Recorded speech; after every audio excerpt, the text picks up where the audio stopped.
خلط ملط کر دے۔ التباس سے نکلا ہے، شیعاً فرقاً گروہ گروہ، فرقے فرقے۔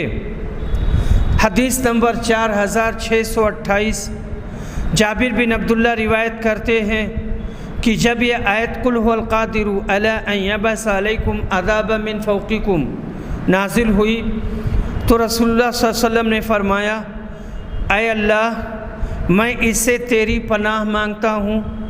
پھر یہ اترا او من تحت ارجلکم، آپ نے کہا اللہ میں اس سے تیری پناہ مانگتا ہوں۔ پھر یہ اترا او یلبسکم شیعا ویذیق بعدکم باس بعد۔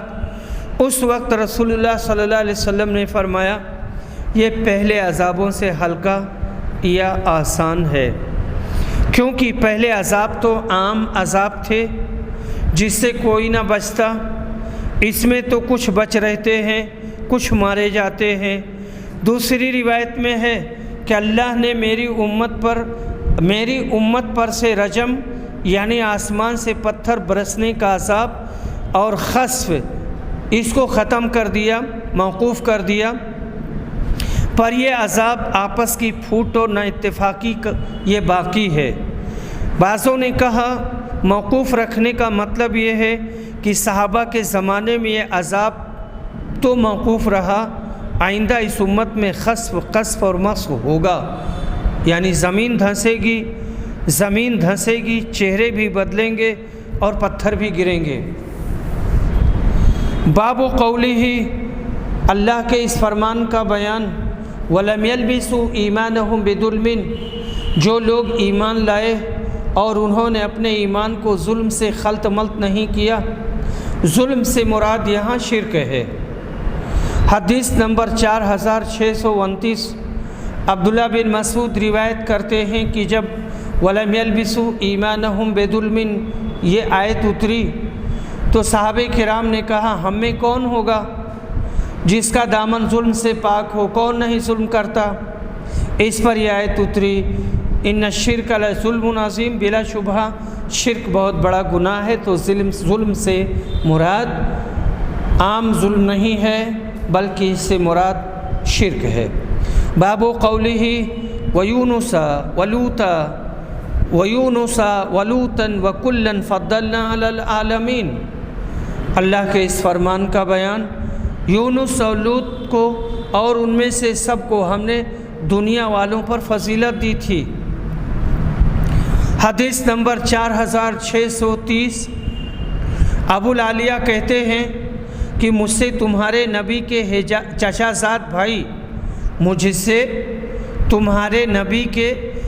زاد بھائی یا ابن عباس نے بیان کیا کہ نبی صلی اللہ علیہ وسلم نے فرمایا تھا کسی کے لیے مناسب نہیں کہ مجھے یونس بن متیٰ سے بہتر بتائے۔ حدیث نمبر 4631، ابو ہریرہ رضی اللہ عنہ روایت کرتے ہیں کہ نبی اکرم نے فرمایا کسی شخص کے لیے جائز نہیں کہ مجھے یونس بن متیٰ سے بہتر بتائے۔ باب قولہ اولئک الذین ھدی اللہ فبہداہ مقتدی، اللہ کے اس ارشاد کا بیان، یہی وہ لوگ ہیں جن کو اللہ نے ہدایت دی تھی، اس لیے آپ بھی ان کی ہدایت کی پیروی کریں۔ حدیث نمبر 4632، مجاہد روایت کرتے ہیں کہ انہوں نے ابن عباس سے پوچھا کہ سورہ صاد میں سجدہ ہے؟ ابن عباس نے بتلایا ہاں۔